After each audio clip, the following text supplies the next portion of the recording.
Hello, gorgeous! Yesterday I played 2 matches of chess. One where I had all this strategy and opening gambits that I've learned over time and studied, and the other match was instinctual, where I just followed my gut and moved the pieces to where I thought I would win. This was the match where it was instinctual, and then this is the match with applied knowledge. What I learned was when I play through moves, the game starts out slow with less opening gambits but slower moves. As you can see, I have check here, and the thing was, I didn't even try to take pieces. My only goal was to win. I actually won in less amount of steps. I reached my goal faster with making less moves, but it was just the beginning. The first few steps were really slow. And what I learned with the instinctual match was I make a lot more moves. I'm very busy, very productive,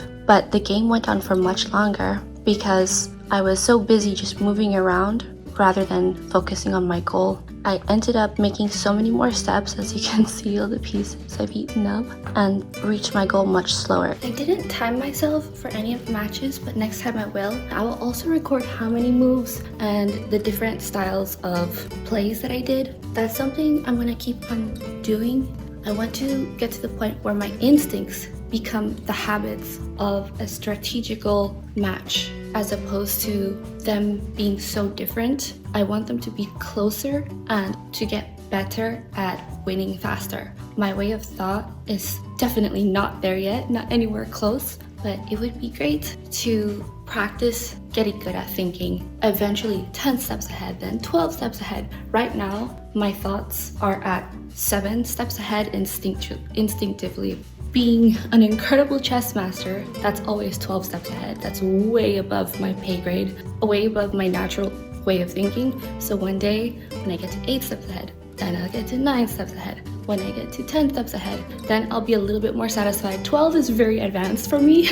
Let's just focus on one thing at a time. This book really helped me in my way of thinking and developing strategy, whether it's in life, whether it's in a match, in a simple decision-making situation, because all the decisions you make, you have to see how it will affect you a year from now, in 5 years from now, in a few months from now. That's how I have been thinking lately. What I've noticed is you take a lot of small steps to get to the goals, because sometimes goals are sequential. You need to reach a bunch of small goals to get a big goal. You can't do things all at once.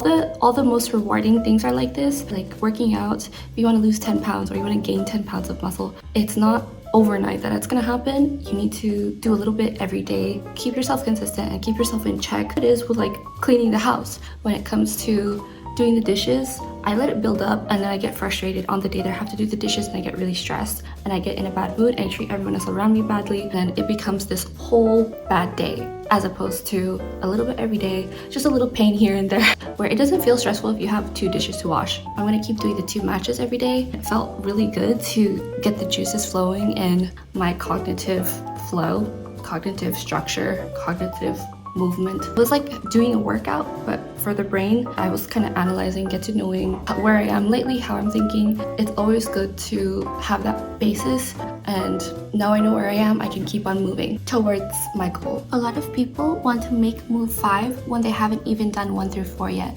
Sometimes they think, oh, I want to get workout outfits, when workout outfits aren't necessarily the first step. The first step is getting a gym membership, or going outside for a run, or getting up early enough to realize, oh, the gym is this far. I'm gonna have to calculate this much extra time in the morning, or I'm just gonna show up. So it's always the small first steps.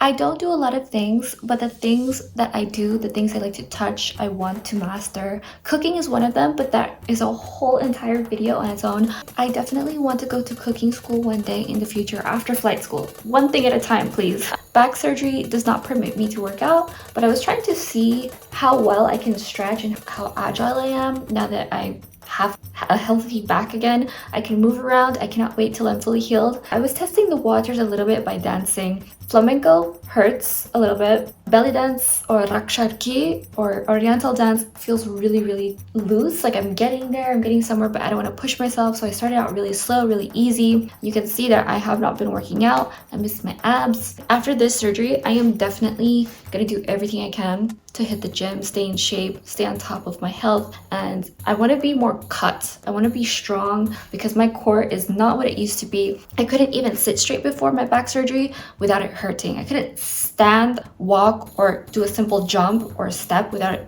being in immense pain. I couldn't lie down with having to be in a certain position. It has truly been holding me back, so I'm really glad I can dance again with minimal pain, I should say, with discomfort. It's not even pain, it's discomfort now. The story behind Raksharki, or I should say Oriental dance, because for those of you who don't know, I've actually been dancing my entire life. A lot of it started out as hobby and interest, then it became cultural to understand my heritage. Then I started performing in Paris when I lived there. It helped pay the bills while I was doing small coding projects and getting paid to do a lot of computer work. I would dance at celebrations like bar mitzvahs and birthdays. It was good money. It was so much fun. I thought, you know what? Actually study it, do a good job. I ended up teaching a little bit in Hollywood, which was really fun, but it was really exhausting. It's really cool to date an Arabian man because I talk about it and he instantly understands what I'm saying. He knows what I'm referring to, where if I talk about it with other people, I can't really express this part of myself. I started out with Raksharki, Baladi, the Egyptian style. Then I saw some Turkish dancers doing Oriental dance, or Oriental dance as they say. It was so fun watching them. It was entertaining. It was a performance, and you could tell the dancers I watched dedicated their entire lives to it. I think I'm Didem Kinali, even though I know I'm not, but she is someone I look up to. I used to really look up to Sonia Ochoa, but I feel like she hasn't been dancing as much. Like Didem Kinali is releasing music and she's dancing on stage. She's doing something every day with dance, so I really look up to her. For those of you who don't know the difference, there are so many different types. There are Greek, I feel like is a bit more relaxed, where Turkish is super, the only way I know to describe it. It's like a party, the drums are wild, the solos are fun, it's the most acrobatic. You use your knees and you throw your head back, and if you don't prep yourself, if you don't stretch right, you're gonna hurt yourself. The Turkish is my favorite. I want to get back into it. I want to get better. This is something I've always been doing low-key. I never really film myself because I'm kind of embarrassed. I can't really get someone else to film me because I'm embarrassed to ask anyone for anything.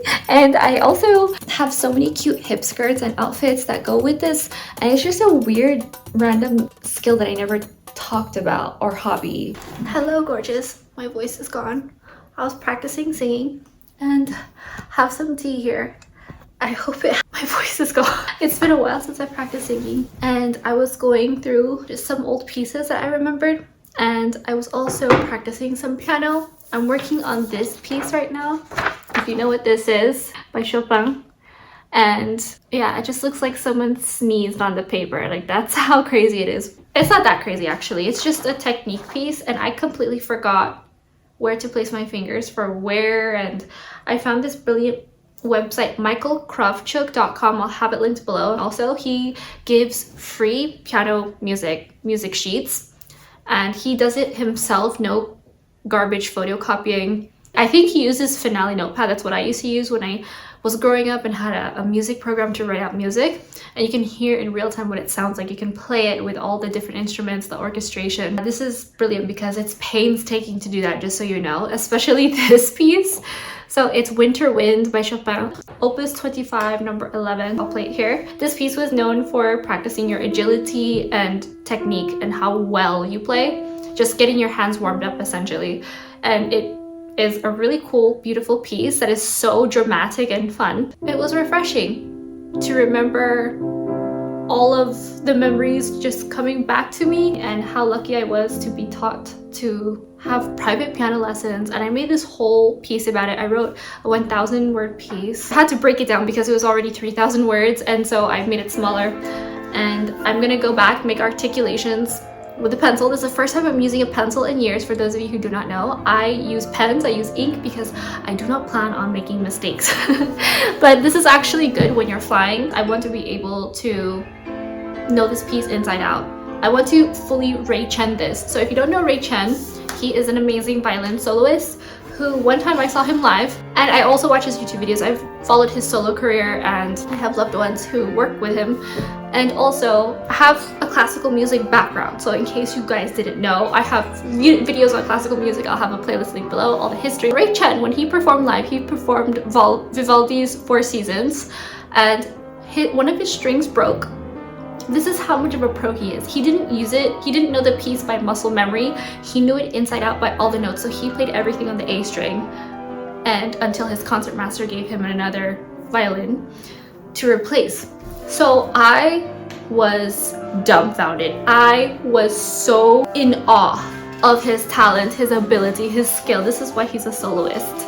And I thought, I want to be that level where even if it's hot cross buns, I will know it inside out. I will know it backwards. I will know it upside down. I will know how to play it on any instrument and transpose it. I want to be at the level where no matter how simple the piece is, I know it well and I know the instrument. That's something I've always learned from playing guitar, is learn your instrument well.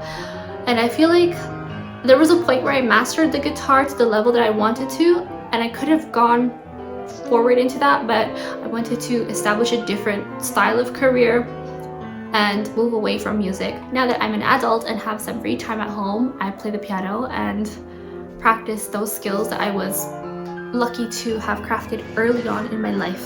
And now I want to continue it with a lot of pieces that I enjoy rather than pieces that teach me technique that aren't that interesting to me. So I think that I've learned that when kids want to learn to read, give them something they enjoy reading.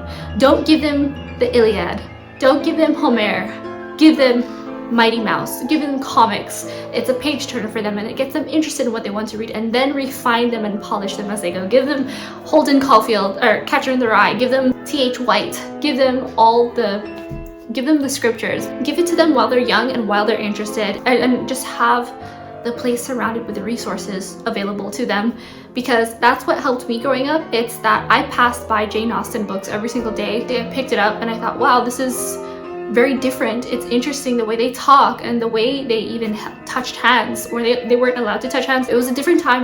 I learned a lot on my own simply because it was there. So open up the window by just having the resources available and letting people be interested around you.